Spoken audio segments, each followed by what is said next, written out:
Hello, everybody. Welcome to HeartMind Alchemy Lab our show.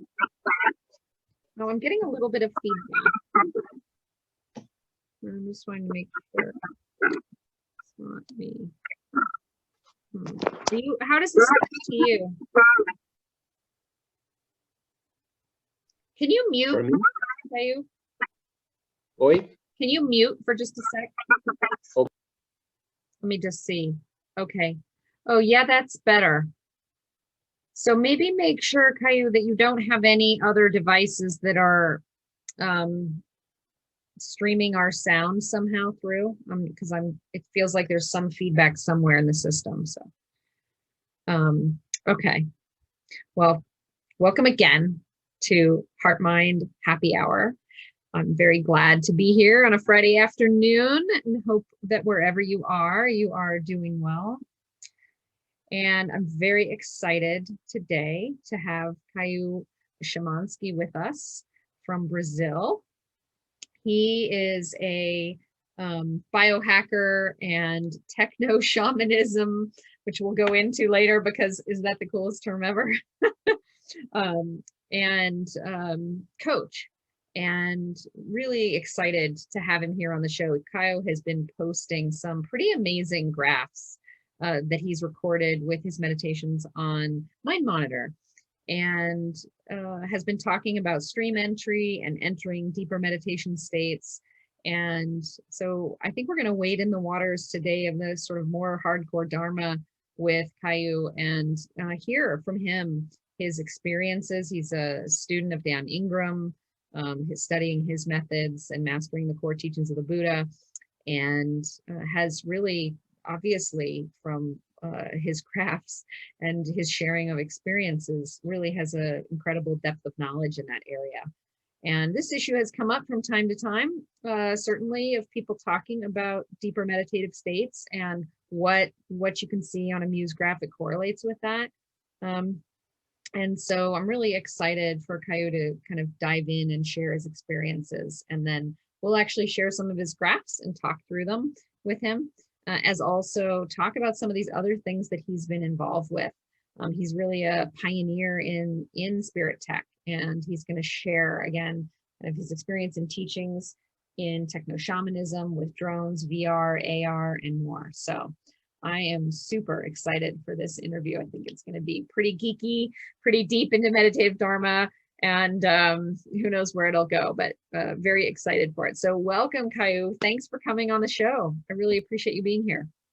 Yeah, thank you. I'm really happy to be here with you, with all you guys tonight, talking about a little bit about my job, my practice, and all the things. Really excited. Wonderful. Awesome. And just so everybody knows, where you're from, Brazil, southern part of Brazil is where you come from? Yeah, I'm from Brazil, the south of Brazil. The name of the city is Curitiba. It's a cold city, but a real great place to live. The name of the city is Curitiba, and the name of the state is Paraná. Paraná, Curitiba. Wonderful. Well, one of the things that I absolutely love about the Facebook community that we have at HeartMind Alchemy Lab is the global nature of it. It just sings to my heart the way that we have people from all over the world contributing. And, we're limited that it's a mostly English speaking site, but, to the degree that people can bring their English skills and are willing to share, I'm just blown away by how many people we have from all over the world. And it makes my heart go patter, because I feel like when we have a global community, the world to me feels richer, it feels more connected, that it's, that we're transcending the boundaries of the false boundaries of our countries. And we're really coming together as people who are interested in Dharma, in spirituality, in a better brain, in clarity, in just how do we live better lives as human beings and connect with others in love around the planet. And that's what it feels like this community is to me. And you're an incredible part of it. So thank you for bringing your wisdom and your sharing to the community. So Yeah. I think a Yeah. great, easy place to start is just to tell us a little bit about your story and how you got started doing, how did you get here? Tell us. Yeah. Yeah. When I a long time ago, when I'm 20 years old, my first girlfriend broke with me, and I'm lose all my hope about the life and things like this. And I go to a Zen temple here in Brazil and starts to practice Zazen and really enjoy all the process. In those times, it is really difficult to stay in front a wall doing nothing and things like this. But this is the first seed that are that plant I plant in my mind, and then I start to doing yoga classes and meditation classes. I became a teacher of this practice, but uh, maybe 4 years ago, I start to mix these ancient techniques with some technology and some biohacking practice, and I had this need to merge the past with the present and the future. And my job take another way. I do. I'm really start to feel more connected with the ancient things using these techs, EEG, VR, virtual reality, and drones and things like this. So I am this geeky type of person that really loves meditation, especially meditation, but always trying to work with different frameworks to teach and pass spirituality for the persons. And I really think that technology and this modern way of view the things really helps generate interest in persons to start to meditate, going inside and things like this. So I work with meditation, biohacking, and things like this. And I'm a Buddhist. I consider myself a Buddhist. Yeah. Yeah, beautiful. Well, you and I share that, and I think a lot of people in the Heart Mind Alchemy Lab community share that kind of ancient wisdom meets modern science. We like geek out on the deep meditation aspects, and we also really love blending technology as a way to understand and hack our brains, as a way to gain new insights, right? It's pretty phenomenal, this world of blending technology and ancient wisdom, and you can even see that with people like Mingyur Rinpoche, who, allow them to put, Yeah. EEG devices on him. And the Dalai Lama talks about it, with his, bringing science and mapping the brain. So we're part of, I think, a pretty, it's actually a growing movement of blending these two. Yeah. And so what was the first device you got, or how did you make that first entree into the technological aspects? Yeah.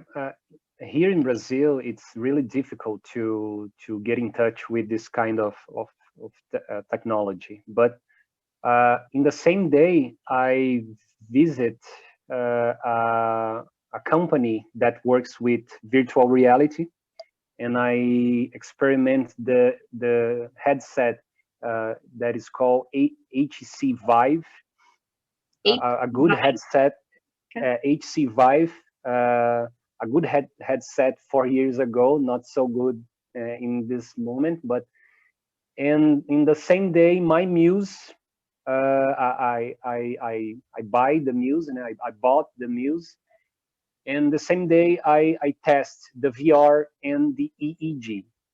But in the VR, I became really, wow, this is amazing. This is wow, so much potential to teach visualization and spiritual landscapes and death simulations. You know, a lot of ideas came to my mind. And with the Muse, I really enjoy, but I test the mailing app with the bird sounds and things like this. But in this day, I feel my life change in relationship about this tech things. But it is my first contact. It's with the VR and the Muse at the same time, at the same day. Oh, Yeah. interesting. So you were wearing this VR headset and you had the Muse on and you were recording with Mind Monitor, or what were you doing? No, not the same time. Okay. Different experience. In the VR, I test an application called Rich Plank's Experience. Really standard to start on VR. It is an experience that you enter in an elevator and you go to the final floor. Yeah, the final floor, and the doors open and there is a plank.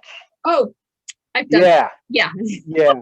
There's a plank, and you had to walk into this plank, but this plank it's on free air. You know Yeah. you are on the final floor, and when the guy outside the VR telling me, "Do you have fear of hate?" Heights. And I say, "No, I'm not fear of hate." And when he said to me, "Okay, so walk, you can walk on virtual reality," my leg starts to shake, and this is ridiculous. I know this is a technology, but my brain doesn't know. My brain feels this is reality. So I became really, whoa, I really excited to the potential of this technology. And in the same day, with another experience, I tried the Muse headset with the the standard app of the company, and my tech life starts in this day, in this Yeah. experience. Well, Muse was my first EEG headset experience as well. And I would say my life changed dramatically from the Muse. All of this, all of HeartMind, all my community and friends all started from just that first purchase of the Muse. So for all its foibles and flaws and, you know, inconsistency and noise and various things, I still give it credit and I still use it, you know, not every day, but almost every day. And I give it a lot of credit for really helping me understand the state shifts. And I'm excited to get into that with you, you know, that even if there's noise, and even if the graphs may not perfectly represent what's actually happening, to me, they represent a state shift, and that's a felt sense. And so they're marking state changes in felt sense. And that's really helpful to be able to see. I'm really excited to dive into that with you. But before we dive into that, will you describe a little bit of your Buddhist path, and you describe the Zen, but because we're going to go into it with the maps and the mastering the core teachings, but can you describe kind of just a little bit more of the maps themselves and your experiences as a meditator? Yeah, so I start with the Zen, but it is this practice. I'm going to the temple to become more calm, more relaxed, but 2 years ago I get in touch with this book called Mastering the Core Teachings of the Buddha. Yep. An unusual hardcore Dharma book. The author is this guy, this doctor called Daniel Ingram. Mm-hmm. And I start to read this book. A friend of mine say to me, "Read this book, you're gonna like, because you are this Ken Wilber guy, like maths and states and And I start to read this book, and for me, it is a real shift of perception because in this book, I start to believe that I can reach all, not all, complete all the states, but I can reach the states. I can develop myself into this scenario, this meditation scenario. And here I get in touch with this map called Progress of the Insight. It is a Burmese map. Actually, it is a ancient map. It came from the commentaries of the sutras. There is this book called Visuddhimagga, the Path of the Purification. But the Burmese people really get in touch with this Visuddhimagga book and use this map, this 16 stages of the insight that when I was a kid, I had several experience. We call on this map arising, passing away. Peak experience, spiritual peak experience. But I was raised in a Catholic view, Catholic religion, and when I was this kid, uh, uh, sleeping with my parents, and my body wants to goes out, this astral uh, this out of body experience. I became really frightened, scary. Oh my God, the demons are, are trying to catch me and leave me, and in the other day I became really depressed. I remember this in my childhood. I have this peak experience, and the other day I became really depressed, really down, and and I never know what happened to me in these moments. And when I get in touch with this progress of the insight, I read, and yeah, this is a peak experience, and when you reach this peak experience, you're gonna down to the Buddhists call dukkha jnanas, these stages of suffering, confusion, that not everybody really goes deep in those stages. Some persons really pass in a fresh, cool way. But when I read that, oh wow, these Buddhists are translate this my childhood experience and my other spirit experience too. So I really became interested in start to practice what we call dry vipassana. Uh, so I don't get in touch with this concentration absorption practice and start to practice vipassana. Start to use the six doors, the six sense doors, the three characteristics: impermanence, unsatisfactoriness, and no self.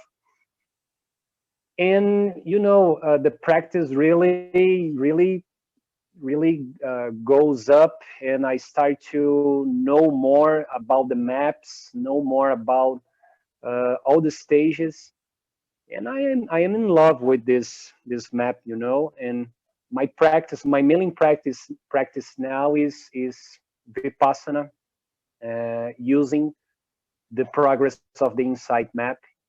But the map is not the territory, is not this one size fits all, but it is. I teach this map now for my students, and it's really the same for everybody. It's really I don't know. I'm really curious how our psyche stay in the cycles.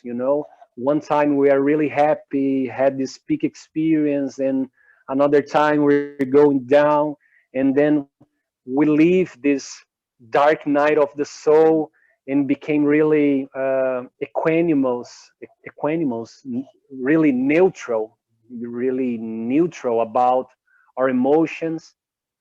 And with the vipassana, we practice to pass on this cycle with more clarity, more focus, more we became really receptive to this phenomena and all these things. And in this year, I take what we call the first path, the stream entry, that happens with all the persons in the world.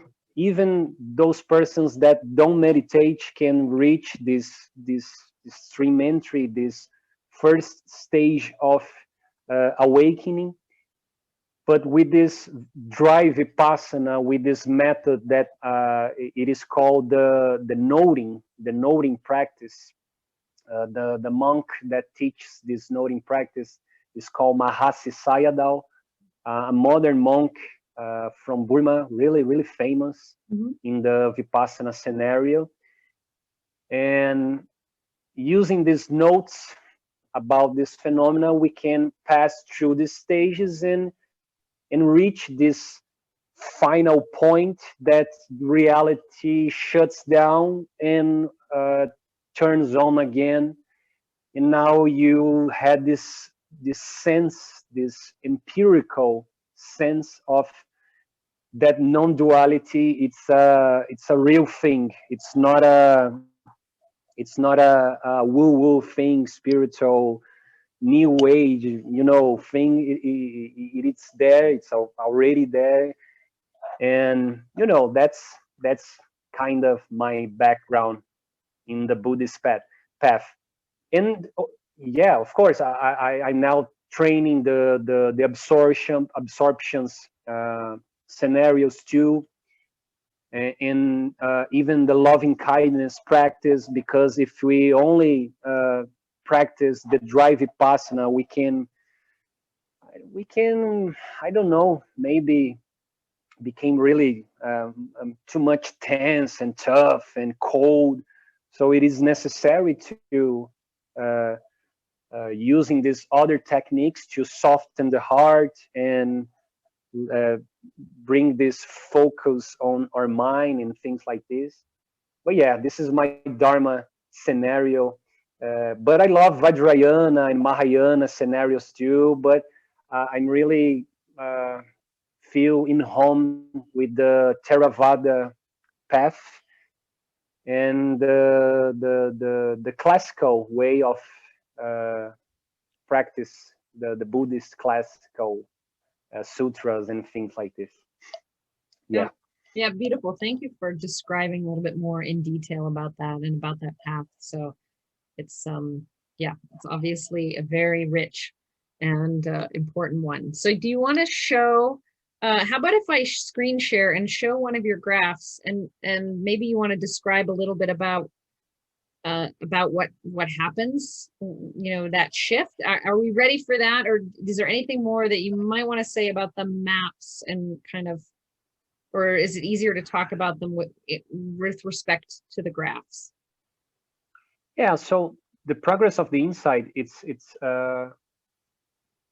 we train to recognize these scenarios the way, for example, I'm on this fourth stage called arising, passing away. So we learn to recognize the vibratory patterns, uh, the way of our mental visual field are showing to us uh, thoughts that occur in this moment. And there's different ways to recognize all these stages. Yeah. And we start to develop this terminology between the sangha, the community. And some people really get stuck sometimes in some stages, and some people really enter in a flow state and pass through all the stages, reaching this, what we call, and we're gonna show in the graphs, we call the nirvana. So this first cessation, this stream entry process, is a taste of nirvana. It is a known experience. There is nothing there. There is There is no Kaio, there is no light, there is no time, there is no subject, there is no object. It's completely all the reality gone, vanish, but reappears some seconds later. But I really enjoy all this, and you know, if you practice another techniques, what I already seen is that you can follow this progress of the insight to translate your experience. Daniel Ingram say that it is a perennial thing. I don't know if this is 100% sure, but you can doing some similarities between, you know, the Christian contemplative traditions with this map, and you know, Saint Teresa d'Avila talks about uh, how the name of the book, the ladder of love, something like this. And when you read this Christian saint, you feel like, she describing this map of progress of insight. So it can be a perennial thing, you know, it can be the same for everybody. But you know, this is not, I'm not completely sure about this. Yeah. But yeah. No, I've heard others talk about that, and we've talked about it in our ROV community as well. And I agree with you. I mean, I think, like, I haven't followed the Theravadan path. I've done more sort of Mahamud Razojan paths, but I agree that the way that I see it described seems like it translates or maps across to other to other experiences that I feel other people have had, or I've seen myself. So I agree with you. I think there's a perennial nature to it. So I would agree with Dan Ingram. Well, cool. So, but I want to talk, because we're here and we're talking about your experience, which is very rich, and then you can go into kind of some details. So I'm going to share my screen.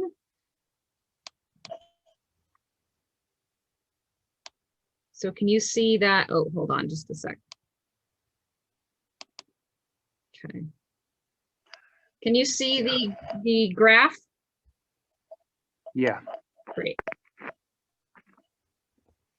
And so maybe describe what this, sort of what's happening in your practice. It looks like you practice for about an hour. And then could you just describe your practice and what's happening in this graph? Yeah, so in this practice, again, the Mahasi Sayadaw noting, I close my eyes, and in the beginning, I doing some shamatha practice to become more calm, more present. And then when I feel that I reach this calm state, I start to take notes about the phenomena. So if I see something in my visual field, I say mentally seeing. If I hearing something, I see I talk mentally hearing, thinking, seeing, touching, tasting. And with these notes, I'm always get in touch with these three characteristics, that it is the impermanence, unsatisfactoriness, and the no self.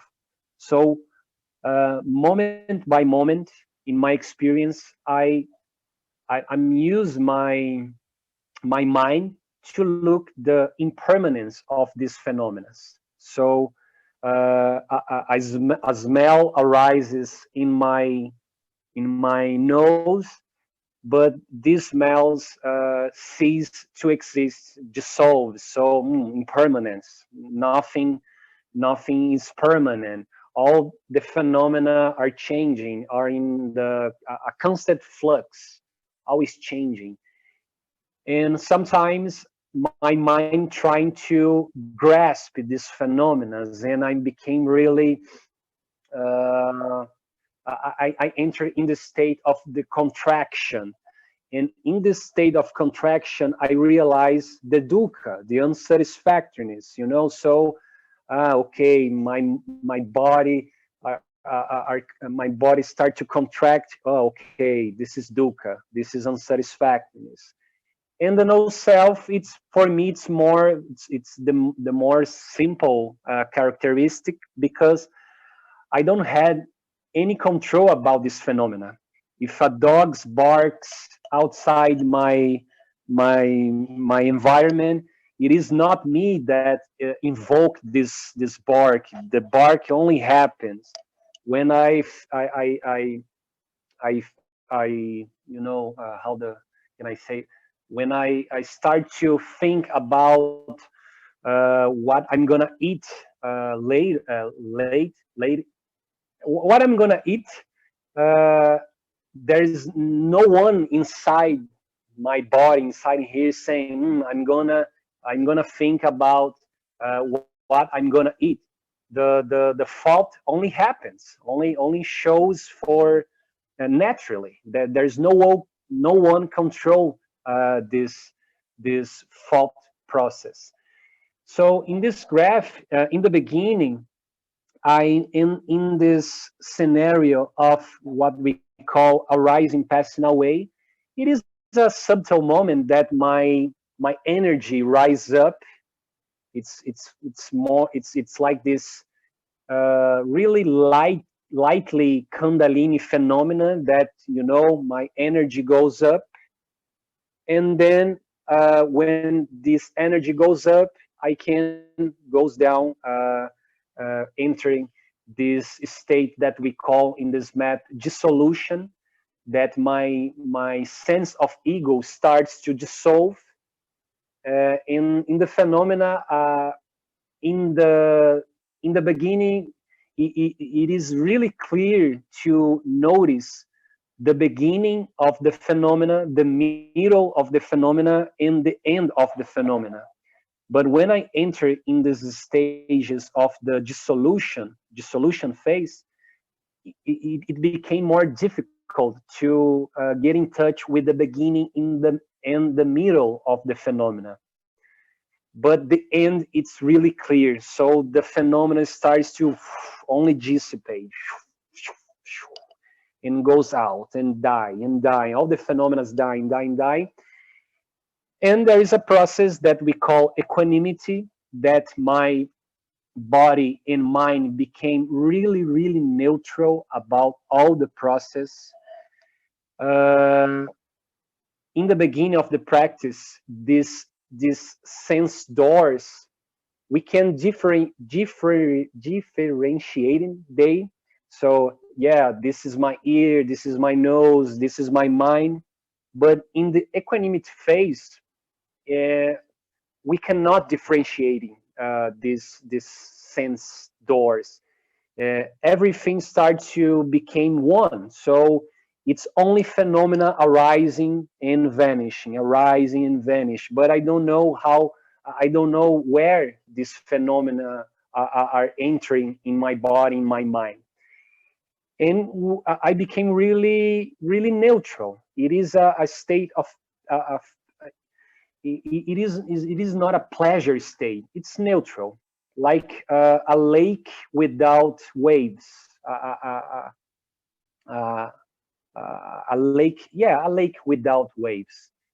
And then when we see this peak of all the waves that goes up, especially the gamma in this scenario, what happens with the practice is that in the Buddhism, we call these phenomena formations. So all these formations that now are blending together, mixing together. So visions and sounds and smells and everything start to become really intense, really, really, really intense. In this moment, I feel my crown chakra became really dense, really vibrating. All the energy goes up to my head, and these formations, those formations starts to vibrating really fast. It's like a motor trying to connect. And this is I use this term. It is the uh, we stay in the front of the nirvana. It is the door to nirvana. And when we reach the stream entry, becomes more easier to understanding these formations. But in the beginning of the path, I remember that I became really anxious, trying to control. My heart starts to beat. Oh, it is now. It's gonna happen. I'm gonna enter in the nirvana. But it's not a good thing to think in this process. You just let it go. Let it go. Everything. Let it go. The sense of uh, a doer, someone that controls experience. But in this graph, when this formation starts to vibrate really fast, there is three ways to entering in this non-experience that we call nirvana. So we can enter by the impermanence door, or the unsatisfactoriness door, or the no self door. In this graph, specifically, I enter in the no self door. So I generate this sense, really this strong sense that I am not in control of these formations. These formations only shows naturally. So I stay on the track with this kind of a thought about this no self, and it, there is this moment that this visual field, I'm this dark visual field. Let's say that this object of my meditation and me as the subject, what's happened when the graphs goes up is the object, the visual field collapse with the subject, and everything vanishes. Boom. And when everything vanishes, there is no sense of past, present, future. There is no sense of someone inside. There is no light. There is nothing. It is a non-experience. And when I exit this cessation, this fruition, this nirvana, there is a sense that we call in those maps afterglow, a wave of well-being, a wave of good energy, woof, uh, permeates the body, and it's almost like the brain says to me, "Oh, Kaio, thanks a lot for you. Thanks a lot.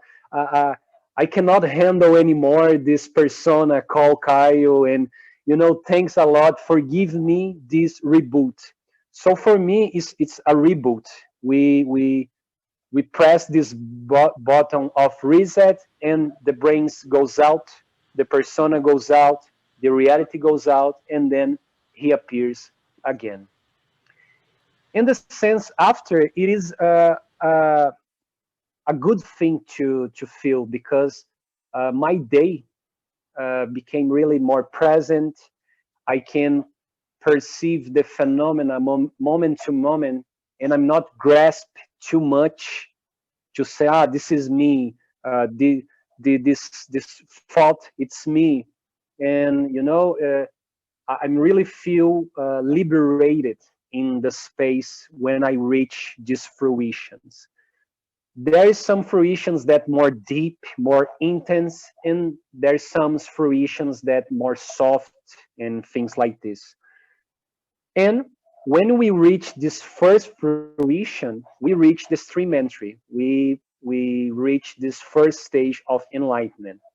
But in the later paths, all this process that I'm trying to explain became more tricky, more difficult, start to gain these fractal patterns, and even the fruitions became more difficult to reach. And but it's a long process to complete all this map, this path, and things like this.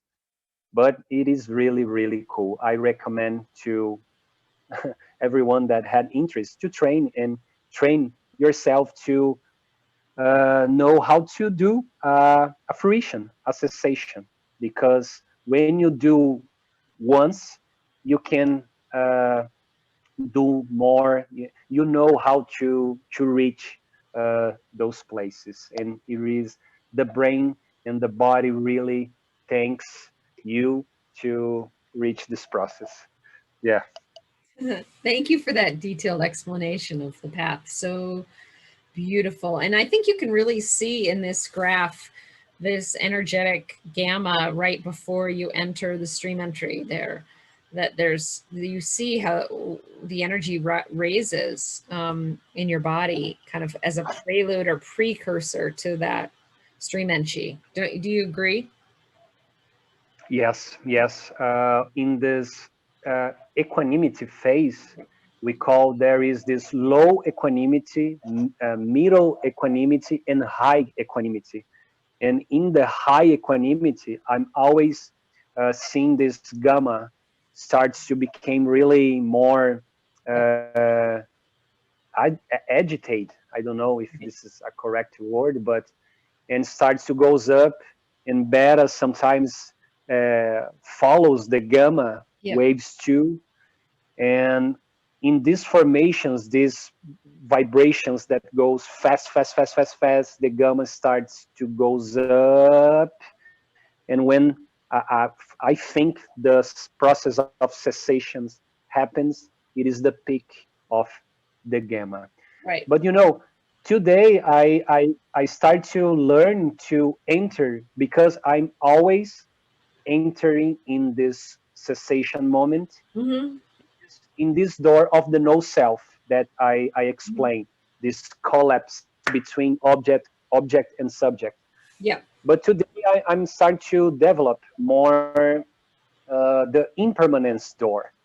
And I see in my graph today, different than this that we are showing, gamma doesn't show, but delta doesn't show when I uh, enter by this impermanence door. Interesting. But I need to do more graphs to see Yeah.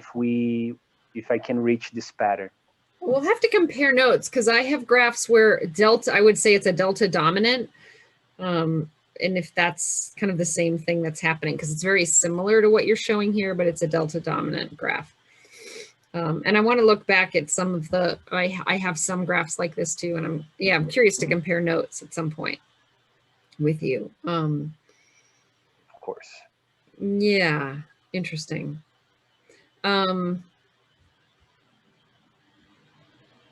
Uh-oh, we just lost Kaio. Hold on a sec. I'm gonna message him.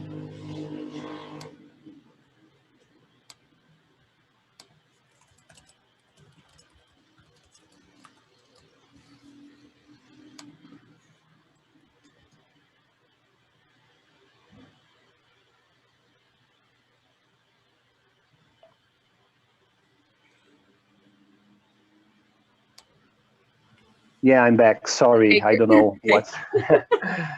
There is a cessation. Yeah, Poof, everything vanished. you had a complete sensation. Perfect. Yeah.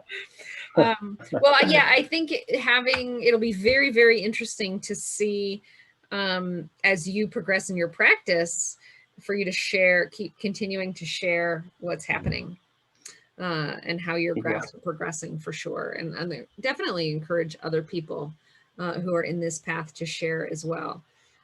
Maybe we'll turn, just because it's amazing. It feels like we just got started, but I would love for you to talk a little bit more about, anything else related on the sort of what you call techno-shamanism. So, drones, VR, AR, and kind of how you're using those now and where you want to go with them. Yeah. So this techno-shamanism concept, it is not mine, but it is, there is another name like technodelics, some person says, persons of the VR industry. But in my practice of yoga and meditation, I use this technology, virtual reality and drones, sometimes augmented reality, to generate a bridge uh, to my students, to generate interest. Because when we only talk about, there is these altered states of consciousness and these spiritual landscapes, and sometimes persons, yeah, but I definitely not will reach this on this life. It's only the shamans or the Buddhists is, that can reach these states. But when I use this technology, I can bring my students inside these digital worlds to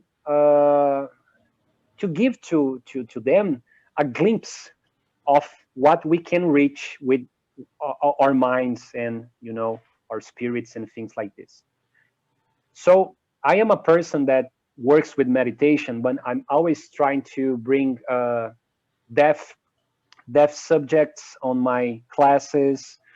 I'm always like to talk about all the frameworks of the spirituality.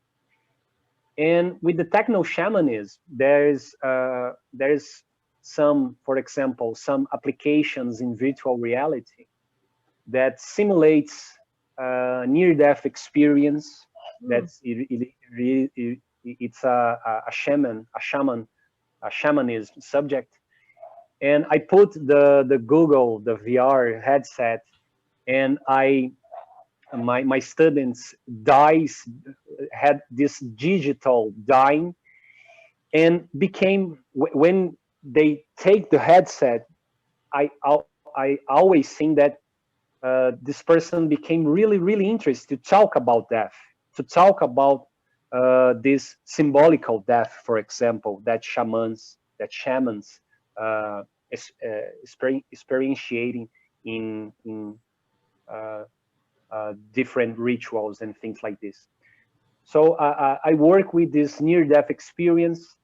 I work with drones. There is this mode to fly, to pilot drones, that we use these FPV goggles. It's almost like VR for drones. And when you use this Google, you in your headset, you start to look what the drone are looking, the camera of the drone looking.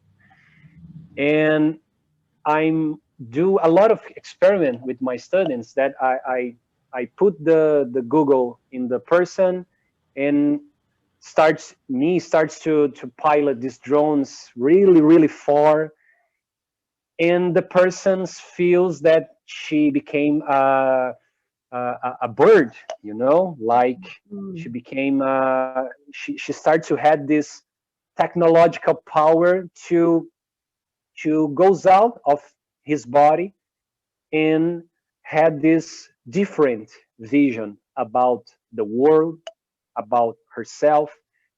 I do experiment that I put the camera of the drone in front of the person, and in the Google, she looks for herself, and I start to move the drones around, and she starts to dissociate because she she had this feeling of being here, but what she sees on the headset, it is this drone doing this this I don't know how to spell 360, this, you know, this panoramic view, Yeah. not Yeah. panoramic but full view. Yeah, Yeah. full view. Yeah. This real good.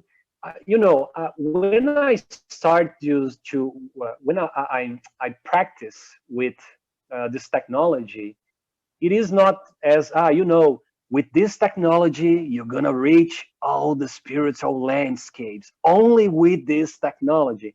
No, it's not this. But using this technology, we plant seeds in the person's mind, and when she's take off this FPV Google, she always, the person had a lot to talk to me, you know. Yeah. Whoa, now I start to realize what is to be outside my body, Right. because I feel this now, you know. So Yeah. sometimes I do. Yeah, yeah. Go ahead. I don't want to interrupt. Yeah, sometimes I do a little bit this process of ritual. So yeah, we meditate a little bit. We light some candles, and we have these headsets, and we do a circle. You know, welcome. Today we're gonna talk about the death, the dying process, and we mix the organic practice techniques, but with these applications, these near-death experience applications.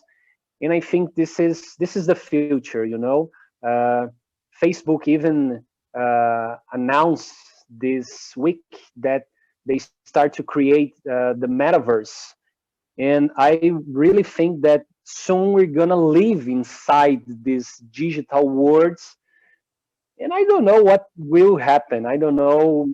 I think maybe new things will start to arise in our brains, and you know, we're gonna have a lot of troubles. We really become disconnect with this body. But for me, technology is a neutral thing. It's not the best thing in the world, or the worst thing in the world. Yeah. But the question is what we can do for learn about the process of dying, the process of consciousness. Uh, you know, I really like to use VR to create empathetic connections. Mhm. There is this process that we call the machine to be another. I don't know if you know this. I haven't The heard that. machine to be, yeah, the machine to be another. It's a process that uh, I use a headset, a VR headset. You use another VR headset. I had a camera in my head. You had a camera in your head, and my camera records your body, and your camera records my body. And when we look inside the VR, I'm look through your body. So I had this feeling that, Oh, yeah. yes. So You that get out of your body. yeah, You look at the world from somebody else's perspective. Yeah. exactly. Brilliant. And Brilliant. this is came from a Portugal collective that works with this practice, and it is really amazing, because there is a lot of techniques, practice. For example, on the tree, me and you are raising the right hand. One, two, three, and raise the right hand. But when I look to my headset, I look to your hand, Right. and this is generates new pathways to our brains, you know, because we never had this kind of experience in the past. Right. Uh, Yeah. Oh God, what you're saying is so important. I mean, there's so much of what you said that I want to respond to, but like when you were talking about using a drone and pointing it at the head, like a headless way, Douglas Harding type of experience of emptiness for those who are familiar with him. So it's like another alternate way to access that sense of emptiness, of this head thing that we've got, and recognition that we're Exactly. so much more than the body, that we're not at all the body. Exactly. And yeah, and then what you said, so I wanted to ask you about the death and dying afterlife experiences. Is that a specific app in VR that, or program in VR that Yeah. of? And we can put Yeah, it. there's some. I'm really do extensive research. Yeah. Oh, yeah. Can you listen to me? Yeah. Yeah. I do extensive research to search different applications about these different subjects. But there is one application in the Oculus store called the flatline experience. Okay. This flatline is it's a medical term, right? When Right. the person's dying. And in this experience, you enter in this the body of a woman from the 50s. So the application, it is a testimonial of this woman that almost died on the 50s, and you enter in the body. There is this bed, and you're inside her body, and she starts to talk to to to talk about that process, and you start to dying. Wow. Inside her body there is this tunnel process, this tunnel thing, really real shamanic, real Bardo Todo, the Tibetan Yeah. Book of Dead thing, Yeah. this light. And when I show to my clients and my students, I really put these persons in a bed to generate more Yeah. reality Yeah. to that process. And then you leave the body with you you leave the body with actually you are her in this application, and you leave the body and goes out to this light, and a lot of things happen. Difficult things include, this is one of the applications that when I use for the first time, I became really uncomfortable, and I'm gonna put off the headset. But no, let's face it, right? Let's face it, this experience.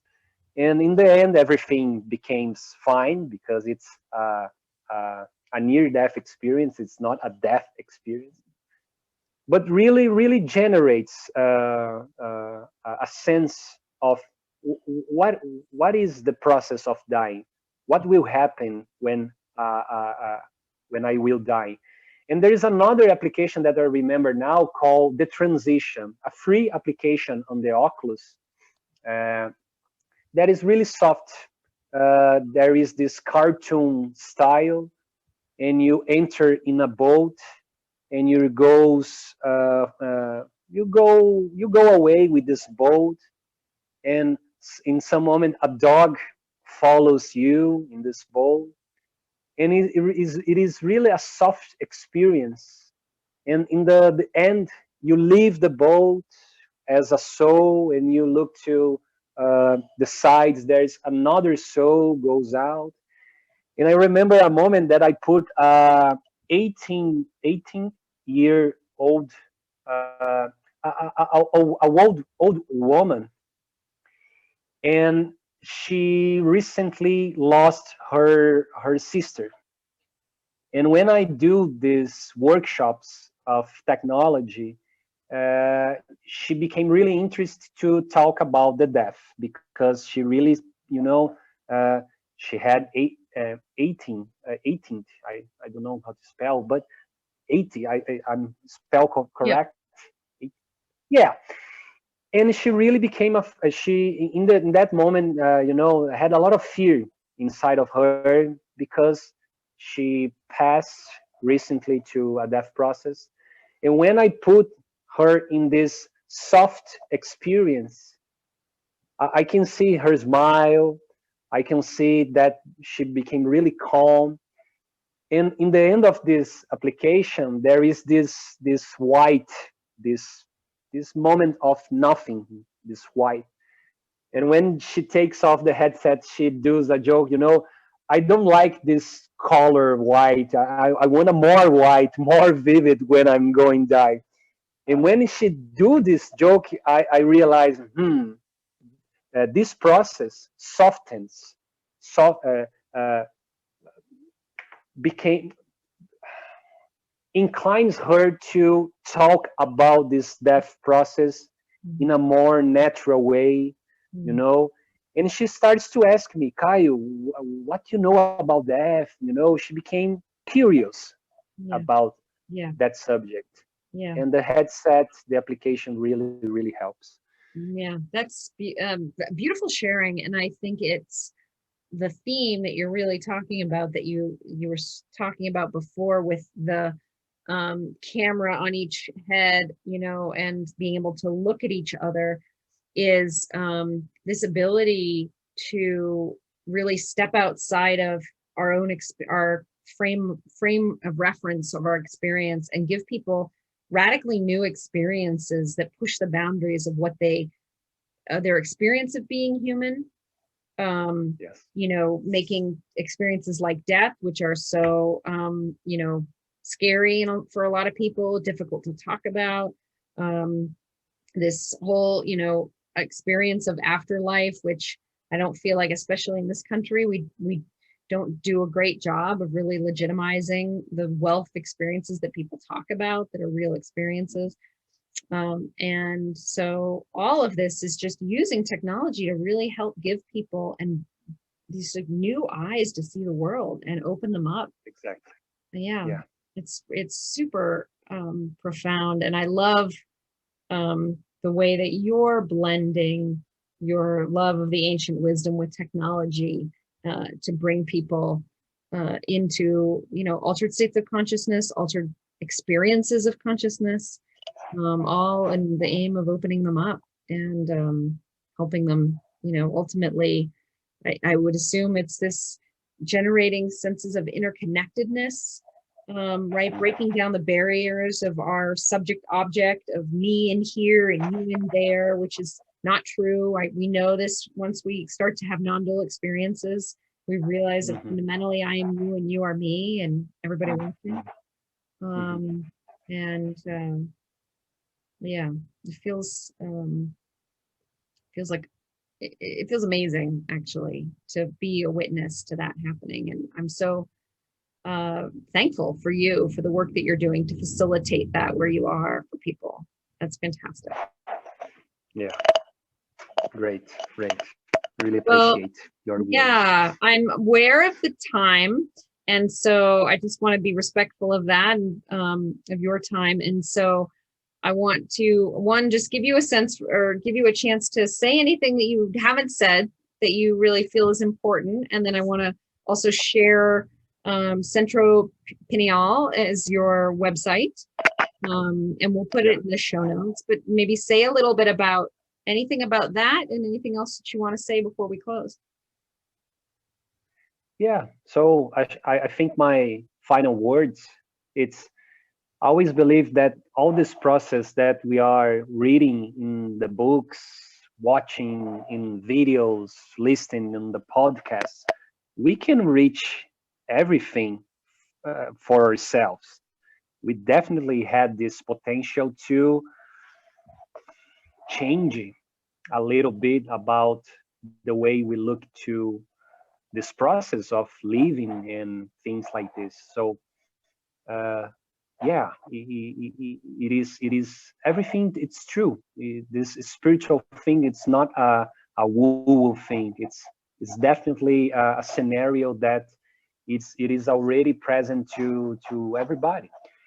And if you want to talk, share some experience with me, learn, about the progress of the insight maps, about the Theravada way to look at the enlightenment awakened thing. I You can reach my Facebook, Kaio Shimanski. I'm always posting in the Heart Mind Alchemy group, or you can reach me in my website centropineal.com. and I do this one-on-one coach classes, meditation classes.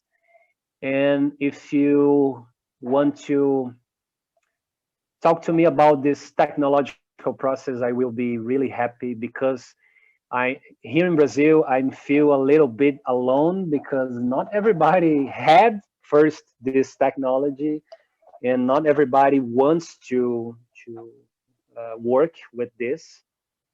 And so you in different countries, if you want to talk to me, work with me, soon I will start to do virtual classes inside the virtual reality in platforms like Outspace, uh, Chat VR, and real magical places. And you know, maybe we can everybody hang out together inside these virtual worlds, in making our collaboration to merge this crazy world of technology that really it only goes up, and it won't stop. It won't stop. It only goes up, blah, blah, blah, blah, blah. But this field needs us, because if we don't do anything about to make this digital era more healthier, more you know uh, more uh, with these aspects of get in touch with ourselves, really get in touch with ourselves, not only in the superficial ways. We really lost if we're not doing anything about this. So let's go. Let's be this digital Buddhas, these digital bodhisattvas to work for a better digital world and things like this. I, Yeah, and thanks a lot. Thanks a lot for the moment, the inviting, and yeah, that's my words. oh, you're so welcome, Kaio. And I love digital bodhisattvas. That's great. I hadn't thought about that, but that is what we are. And you know, um, helping everybody on this in this unique way, right? Where we're connecting through portals like Facebook to connect with the world, help people, um, on their awakening path. And um, yeah, just again, so grateful for the work that you're doing. So grateful for the community, for everybody who posts and shares, all of us just working together for a world where people, are more open, more open-hearted, calm, clear, awake, kind, loving, all of those things. So supporting each other in that, it's really inspiring. And yes, I absolutely would appreciate that you're kind of venturing out into alt space and places like that. That's a place that I'm just at the beginning of venturing out myself. And so I hope to see you there and see everybody else there that is excited to try out this new world of VR. I can say for myself, I've got the Trip app and I've been using that, which has all kinds of meditation and various kind of, I don't want to call them psychedelic sort of experiences within VR to, crystal caves and all kinds of really interesting Technodelics. Technodelics. There you go. Technodelics. Yeah, technodelics. So it blows your mind. I mean, that's what I can say. It blew my mind. It continues to. And I'm in a collaboration where we're talking about helping get people in flow through VR. So lots of, and I feel like we're just at the tip, don't you? We're just the beginning of this. Yeah. All right. Well, have a good night, everybody. Kaio, you can stay on for just a sec. I wish everybody else goodbye and good night. And we'll see you next Friday.